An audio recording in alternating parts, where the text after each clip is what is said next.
They say when the sky falls, you don't run, you brace for impact. That's what we did. On the dying world of Sereth, we didn't cry, we screamed. Our cities were burning, our skies choked with ash. We sent distress signals on every frequency, every protocol known to the galaxy. We weren't proud anymore. We begged. We pleaded. Please, someone, anyone, save us. The Galactic Council ignored us. The Virex Empire said we weren't strategically valuable. The Kalari called it an internal conflict. The Aztol simply replied, extinction is part of natural balance. We watched our children starve, our warriors fall, and our oceans turn black. You have to understand. We were once proud. We were inventors, artists, thinkers. We were peaceful. Too peaceful. When the Skarn invaded, we were soft targets. They didn't come with warnings. They came with fire. A species bred for war, wrapped in armor and hate. We tried to reason. We offered land, tribute, even slaves. They didn't want any of that. They wanted domination. They wanted the end of Sereth.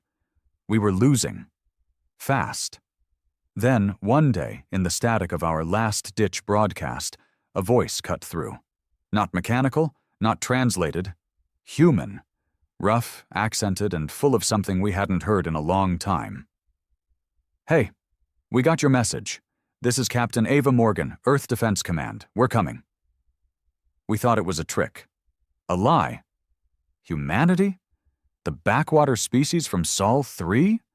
The same ones the Council laughed at for being too emotional, too aggressive. Unrefined. They didn't even have seats in the high courts. They were nobodies. But a week later, we saw the skies part.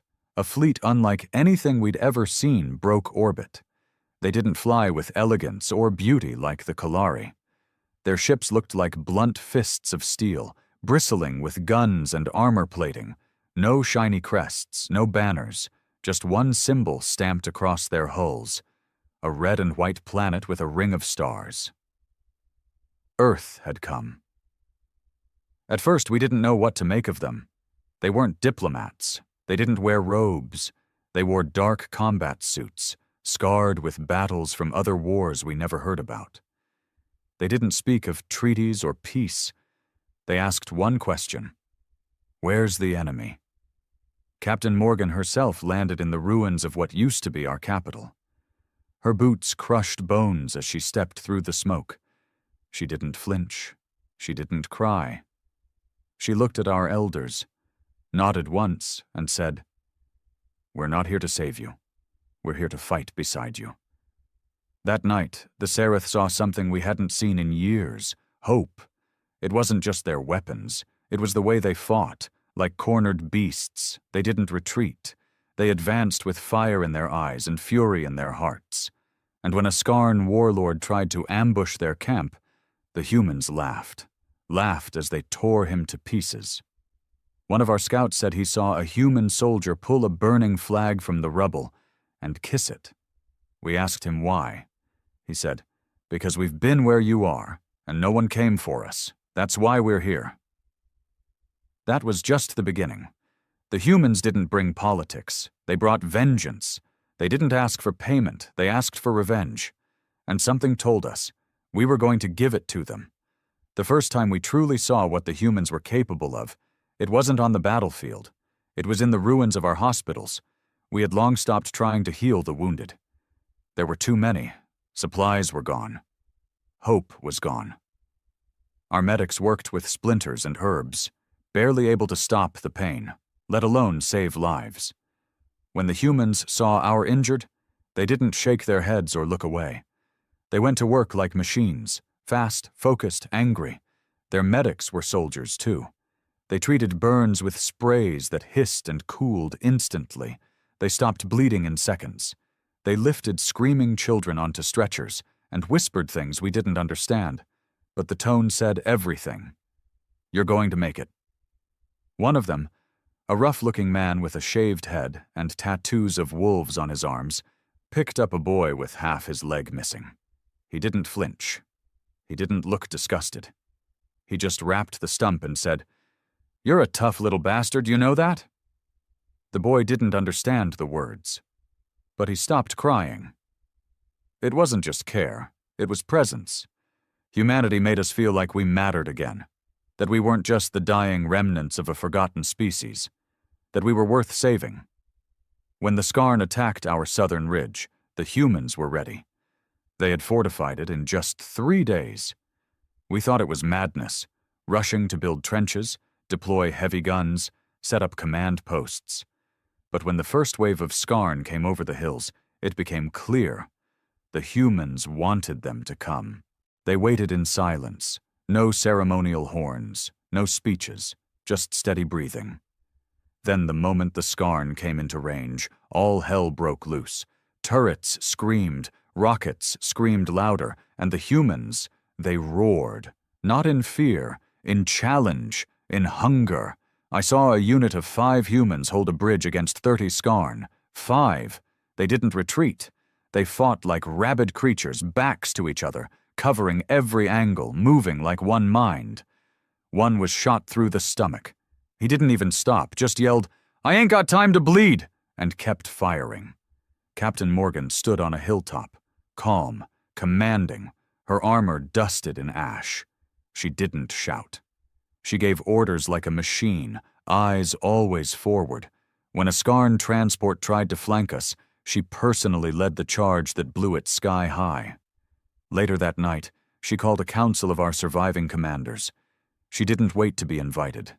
She entered our chamber like she belonged there, like this was her war now too. She rolled out a tactical map and said, "This is how we break their back. You want to live? Follow my lead." Our generals bristled. They didn't like her tone. But what choice did we have? We were a breath away from extinction. So we listened. And then we watched, amazed, confused, and maybe a little afraid, as the humans began to plan not just to defend, but to attack. They spoke of guerrilla warfare, shock raids, and something called napalm. Their weapons didn't just kill, they sent messages. Messages of defiance. Messages that said, "You don't own this planet yet." In the darkness of that same night, I found one of the human soldiers sitting alone by the fire, sharpening a blade that looked far too brutal to be anything but personal. I asked him why he came. Why Earth cared. He looked up at me, eyes hollow and burning at the same time. And he said something I'll never forget. "We came because we heard your scream, and no one should ever die screaming alone." That night, I didn't sleep. Not because I was afraid of the Skarn, but because, for the first time in years, I felt something deep in my bones. We might win this. The humans didn't rest. While we mourned, they trained. While we buried our dead, they cleaned their rifles. And while we questioned our place in the universe, they prepared to take back what was stolen. The plan was reckless, some said suicidal, but the humans didn't flinch. Captain Morgan called it a hit to the gut. A full-scale strike against the Skarn's main supply fortress nestled in the Razek Canyons. It was heavily fortified, guarded by plasma turrets, minefields, and a perimeter of bone-armored Skarn elites. No species had ever taken it. The Galactic Council once labeled it impenetrable. The humans laughed when they heard that. "They said the same thing about Normandy," one of them muttered, loading his rifle. We didn't know what that meant, but it sounded like defiance. It sounded like victory. For 3 nights, the humans moved like ghosts through the canyon ridges. Silent. Focused. We watched through binoculars as they scaled cliffs with nothing but rope and gloves, planted charges in enemy convoys, and slit throats in the dark without a single scream. They didn't just fight, they hunted. By the 4th night, the skies exploded. The assault began with thunder, literally. The humans unleashed something called a shock barrage, a storm of sonic detonators that shook the canyon walls and scrambled Skarn sensors. Then came the gunships, black, fast, shaped like predatory birds. They descended with screaming engines, unloading squads of armed humans into the heart of the fortress. And that's when we saw what they really were. Not just soldiers, monsters. Beautiful, terrifying monsters of war. They fought like creatures possessed, firing as they ran, screaming insults and rally cries in their harsh tongue. I watched one charge a Skarn brute nearly twice his size, dodging its blade and jamming a grenade into its mouth before diving behind cover. The explosion painted the walls red. We joined the fight, of course. We fought beside them, inspired, driven. But even in the chaos, we knew. This was their war now. Captain Morgan led the charge into the command tower. Our intel said the Skarn warlord, Gorthak the Butcher, was inside. No one had seen him in person, only heard his voice in propaganda broadcasts, a voice like gravel grinding on steel. She didn't hesitate. Her squad breached the entrance in a burst of fire and smoke, and for a long, agonizing moment, all we heard over the comms was static, then gunfire, then silence. Minutes passed like hours. Then her voice came through, raspy, bloodied, but unmistakably smug. "Target neutralized. Fortress is ours." We cheered until our voices cracked. That night, for the first time in years, the skies above Sereth were quiet. No Skarn patrols, no bombers, just stars. We gathered in the remains of the fortress, turning what was once a symbol of our defeat into our new command center. The humans walked among us, bruised, limping, smeared in blood, and grinning.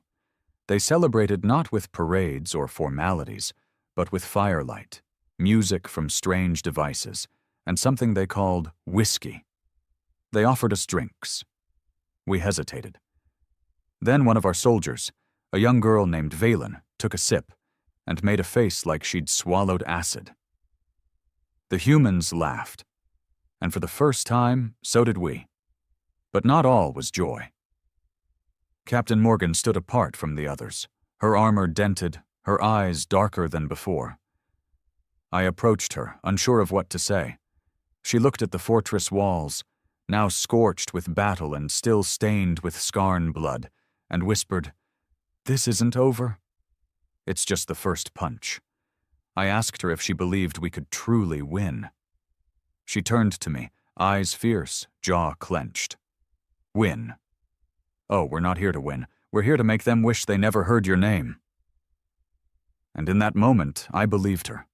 I believed that maybe, just maybe, humanity wasn't just here to help us survive. They were here to teach us how to fight back. The war changed after that night. Word spread like wildfire. Not just through our ranks, but across the stars. The fortress at Razak, the impenetrable stronghold, had fallen. And it wasn't the Kalari or the Virex who did it. It was a species the Council once dismissed as too young, too wild, too primitive. Humans. Whispers reached even the Skarn. For the first time, we saw hesitation in their attacks. Their strikes were less organized. Their patrols moved more cautiously. They had learned fear. But fear doesn't stop a war. It only delays the next strike. The humans knew that. While we dared to breathe and believe again, they worked. Day and night. They built up the fortress into a forward base. Their engineers, covered in grime and sweat, repurposed Skarn technology with terrifying creativity. Their scientists took apart enemy weapons like puzzles and rebuilt them into nightmares. But it was more than their tech. It was the way they thought. Humans didn't believe in fair fights. They believed in winning.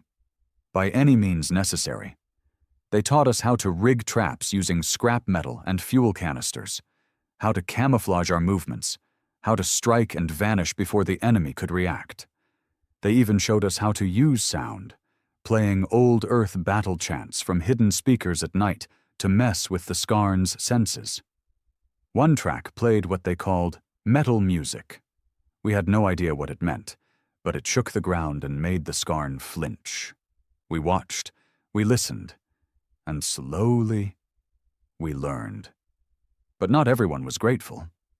One evening, in the mess hall carved out of an old Skarn barracks, a fight broke out. A Sereth elder, Counselor Halvek, confronted Captain Morgan.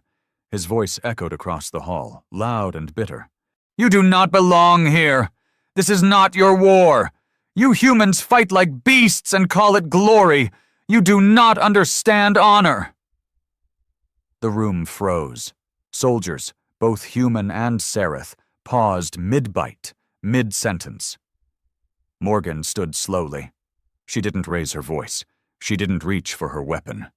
Instead, she walked right up to Halvek, looked him dead in the eyes, and said, "Your honor got you slaughtered. Your pride got your people nearly wiped out. We're not here for medals. We're here so your children don't grow up in chains." Halvek stared at her for a long time. Then, without a word, he left. Later, I found Morgan outside, staring up at the stars. She had a bottle in her hand, half empty. "I'm not here to be liked," she muttered. "I'm here because someone has to be the bastard willing to do what no one else will." I didn't argue, because deep down, we all knew she was right. The next day, we launched another offensive, this time against a Skarn prison outpost. One of ours had been captured during the Razek raid, a Sereth scout named Juno.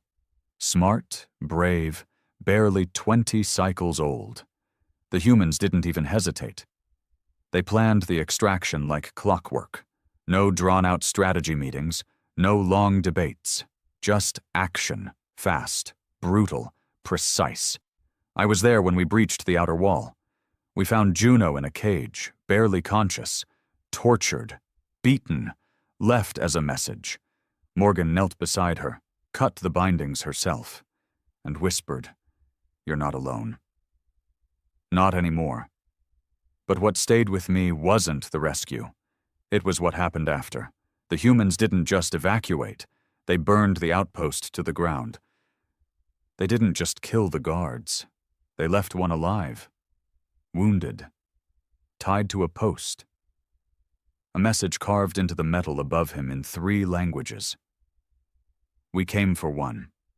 Imagine what happens when we come for all." That was the night I realized something terrifying and beautiful. The humans weren't just helping us win.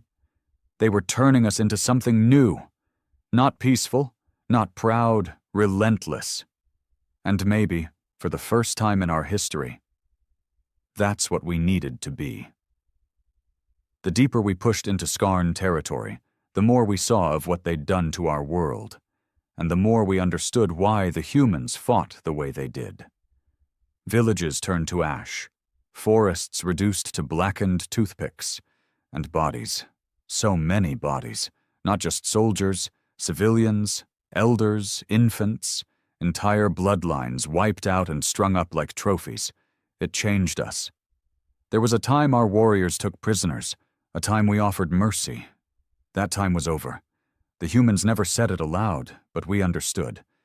Every atrocity we discovered hardened us, and behind every brutal retaliation was the ghost of something they never spoke about, something that had once been done to them. We started asking questions, not just about tactics or tech, but about Earth, about humanity. "What happened to your people?" I asked one night, as Captain Morgan stared into a flickering campfire. She didn't answer at first, just sipped her drink, jaw tight. Then she said, "We used to fight each other. For color, for power, for dirt. Millions died. We built bombs that could wipe out cities. We called it progress, and then something worse came along. Something that didn't care who we were, just that we weren't them."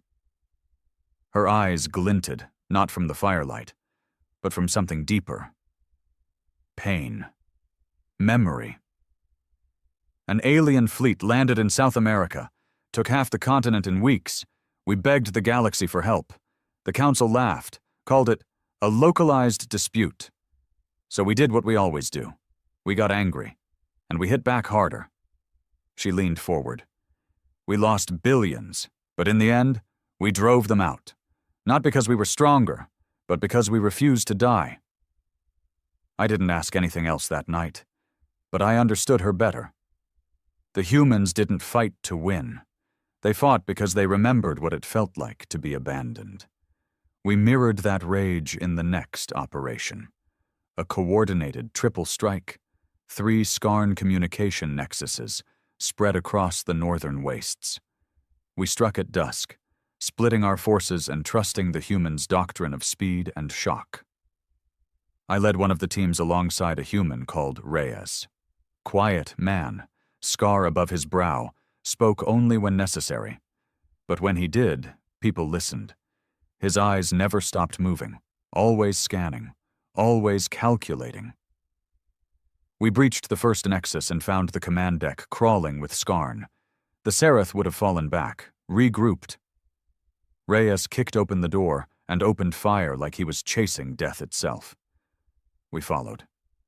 What unfolded wasn't a battle. It was a slaughter. Every Seraph soldier who fought beside him became something else that day. Faster, meaner, like his fury infected the rest of us. We didn't stop until the last Skarn dropped. And when Reyes walked over to the console and set the charges, he didn't smile. He didn't cheer. He just said, "One less voice for them to scream orders through." All 3 nexuses were destroyed by dawn. The Skarn retaliated hard. An orbital strike wiped out one of our forward camps. Dozens dead. Mostly Seraph. A few humans. One of them was barely 18. A girl named Lexi, who had drawn flowers on her helmet and always sang off-key during patrols. Captain Morgan stood in the center of the crater where the camp used to be, holding the melted remains of that same helmet. No one dared speak. She turned to her second-in-command and said, "No more defensive operations. We take the fight to their heart." "Are you sure?" he asked. "That's deep Skarn territory. They'll expect it." "I want them to expect it," she replied. "I want them to wait for it. I want them to fear the sound of engines in their skies and boots on their soil." She paused. "And I want every Seraph fighter with us when we do it." It was bold. Insane, even. But it sparked something in us. We weren't survivors anymore. We were warriors. And under the banner of a species we once thought primitive, we prepared to march straight into the fire. Because this wasn't just about saving our world anymore. It was about making the galaxy remember who we are, and never again dare to forget. The march to the Skarn capital was unlike anything Seraph had ever done before. We were not a people of long campaigns. Our wars had always been sharp, defensive, brief. Before the humans came, we had never crossed into enemy lands willingly. Now, with fire in our chests and steel at our backs, we marched into the black heart of our oppressors. And we didn't march alone. Humans led the way. Their gunships hovered low above our columns. Their tanks, ugly, heavy beasts of metal, crushed through forests and mountains like nature itself had surrendered to their fury. Their soldiers didn't just walk, they stormed. Every bootstep was a promise. "We are coming for you." And yet, despite the power in our hands, the weight of the journey began to take its toll. We lost people along the way, ambushes, traps, drones dropping silent death from high clouds. The Skarn were scared, but they were not weak. They were cornered animals, and they lashed out with everything they had. One night, after we buried 7 more of our own, I found Reyes again. He sat under the shattered canopy of a dead jungle, cleaning his rifle. His hands were stained, but steady. "You ever think about quitting?" I asked him. He looked up, raised one brow. "Quitting," he repeated, like the word was in a foreign language. "I mean, walking away, saying enough." He didn't smile. He didn't blink. "I did. Once. Years ago," he said quietly. "Watched a village burn because I hesitated, because I thought maybe peace was still possible. You only have to make that mistake once." He went back to cleaning, his voice calm, hollow. Since then, I keep going, because if I stop, they win. That was the human way, I realized. They weren't driven by victory. They were driven by memory. Every lost friend, every wasted piece, every betrayal burned into them like a brand. They carried their past into battle like armor, and that's why they never broke. The next day, we reached the outskirts of the Skarn capital. It was a towering hive of metal and fire, surrounded by walls pulsing with defensive energy. Drones circled like vultures. Cannon towers watched from every spire. It looked impenetrable, even more than the fortress at Razek. Our generals hesitated. Captain Morgan didn't. She gathered us in the shadows of the ridge and laid out the plan. 2 teams. One will draw their fire. Loud, messy, suicidal enough to scare them into overcommitting their forces. The other, us, will cut through the old waste tunnels underneath and gut their command. Someone laughed nervously. Who's volunteering for the distraction? Morgan's eyes narrowed. We're not asking for volunteers. She turned to the map and pointed. Reyes, your unit leads the flank. Make noise. Lots of it. Reyes nodded. No questions. She looked to me. You're with me. I didn't speak. I didn't need to. We moved at dusk. Reyes's team hit first. Explosions, artillery, screeching gunships slicing through the smoke. It was chaos. Beautiful chaos. The Skarn rushed to defend their walls, diverting every drone, every scout, every living soldier they had to push back the main force. They never saw us slip beneath. The tunnels were ancient, forgotten. Ruins from a time before even the Skarn. Morgan led from the front, her rifle always ready, eyes scanning every dark corner. We passed bones, rusted metal, and corpses too alien to name. By the time we reached the central power core, the capital above was burning.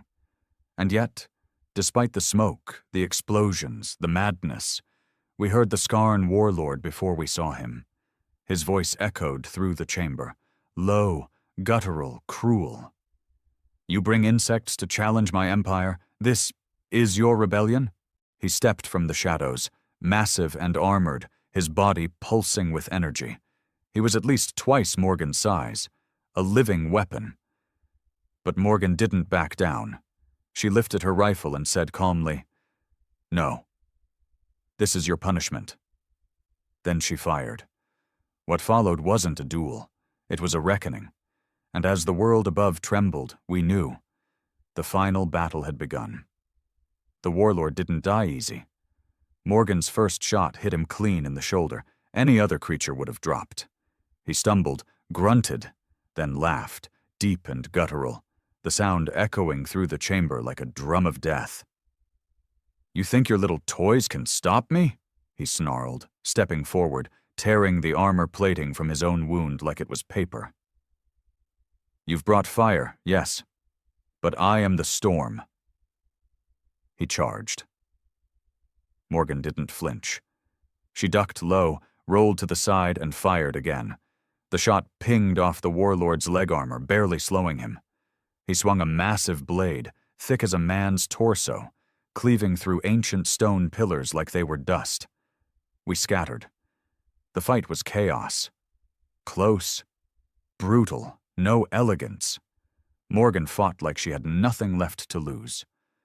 We joined in, circling, shooting, dodging, but nothing seemed to stop him. Bullets sparked off his hide. Explosives staggered him, but only barely.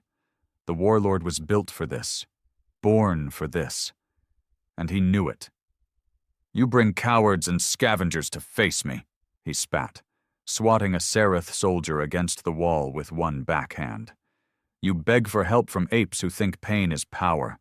You are nothing. Morgan didn't respond. Instead, she signaled us to fall back. The warlord advanced, towering, grinning, until his foot stepped down and clicked. The mine we'd planted took half his leg off. He howled in fury, smoke pouring from his ruined armor. As he fell to one knee, Morgan walked forward. Calm, slow, the barrel of her rifle glowing from heat. She didn't gloat. She didn't speak. She just fired 3 more times. Chest, neck, then right between the eyes. The warlord collapsed like a tower of meat and steel. Finally, still. Silence returned. All around us, the chamber flickered with dying lights and sputtering energy. We were breathing hard, bleeding, shaken. But it was over. We'd done it. But the humans weren't celebrating. Morgan turned to her comm, voice urgent. "Reyes, report!" Nothing. Static. Her jaw clenched. She tried again. "Reyes, do you copy?" Finally, a reply came through, broken and strained. "Captain, flank compromised. They pulled back, circled us. Not many left. But we held the gate. You're clear." Then nothing but silence. Morgan's face hardened, but she didn't break. She just closed her eyes, took a deep breath, and turned to us. "Arm the core. Now." The Seraph engineer with us hesitated. "If we blow the core from here, the entire capital—" "Everything goes," Morgan cut in. "That's the point. We take out the command, the factories, the breeding pits, the war archives. We don't cripple them. We erase them." Her voice shook for a moment. "Reyes gave us this shot. We finish it." The engineer nodded. It took less than 2 minutes. Explosives were set along the reactor lines. Once triggered, we'd have 5 minutes to escape. We moved fast, lungs burning, wounded limping, carrying those who couldn't walk. We emerged from the tunnels into chaos, fires roaring across the city, Skarn scrambling like insects with no queen, and over it all, humans, still fighting, still advancing, covered in soot and blood, eyes wild with defiance. We reached the evac point. A human dropship hovered low, doors open, engines shaking the ground. As we boarded, Morgan turned back one last time. She stared at the capital, at the towers we'd once feared, now crumbling. Then she pulled the trigger on the detonator. The explosion wasn't fire, it was light, blinding, burning, beautiful. A mushroom of energy ripped through the sky, swallowing everything. The Skarn capital, once the symbol of their rule, the heart of their pride, was gone in a single flash. The dropship rattled in the shockwave. But we held on. Below us, the world shifted. The war wasn't over, but the tide had turned. For the first time, they were running. And we were no longer the ones crying for help in the void. We were the ones they feared was coming next. The skies of Seraph were different now. Not from the ash. They still carried soot from 1,000 fires, from cities burned and forests lost. But something deeper had changed. The air no longer trembled with helplessness. It thrummed with rage, pride, defiance. The galaxy had turned its back on us, but humanity had turned to face the storm, and brought us back with them. After the fall of the Skarn capital, their empire cracked like glass. What had seemed invincible was suddenly exposed. Their fleets fractured. Their warlords turned on each other. Some fled into deep space. Others tried to regroup. But it was too late. We were no longer prey. The humans knew how to dismantle an empire. They'd done it before, on their own world, in the ruins of their own history. They struck infrastructure, severed supply lines, intercepted comms. But they also did something else, something the galaxy had long forgotten. They broadcasted truth. From captured satellites and jury-rigged transmitters, Morgan's team released hours of footage, images of Skarn atrocities, of broken cities, tortured civilians, and the bodies of children. And alongside it, they showed what the Seraph and humans had done in return. The resistance, the fire, the fight. They titled the broadcast, "You Ignored the Cry. Now hear the war cry." It went viral across every known network. Even the Kalari, long considered the most passive race in the galaxy, issued a statement of regret for their silence. The Virex offered weapons in solidarity, but the offer was declined. Morgan's exact words? "We don't need charity from cowards." The Seraph rallied like never before. Clans that had hidden underground emerged to fight. Exiles returned from outer colonies. Even former Skarn slaves, genetically altered for servitude, turned against their masters and joined our ranks. And always, the humans were there, teaching us how to be ruthless, how to be unstoppable. I remember one moment, just after we liberated the deep mining camps in the Nevrak Basin. A young Seraph child, skin pale from years in darkness, approached a human soldier. She couldn't have been more than 5 cycles old. She didn't speak. She just reached up, touched his scorched armor, and said softly, "You came."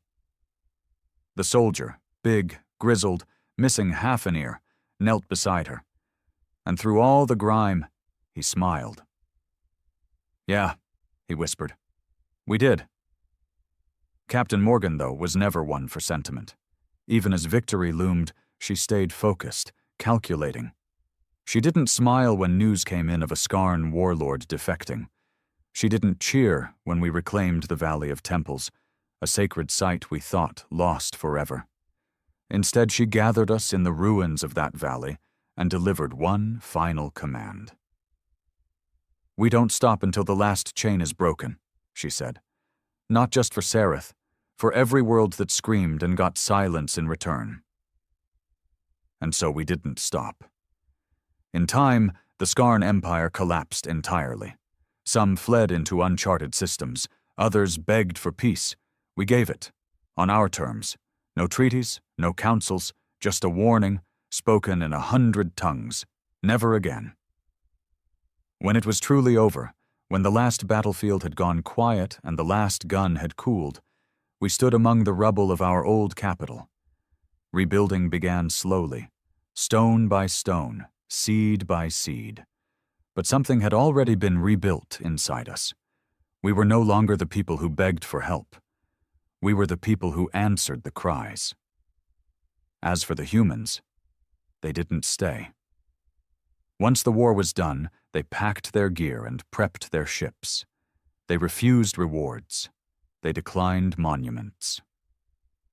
Captain Morgan met with the new Seraph Council, formed not from politicians, but from warriors and builders who had survived. "We'll come if you call again," she said, "but I don't think you'll need us next time." I asked her once why they really came. Out of all the worlds in the galaxy, why ours?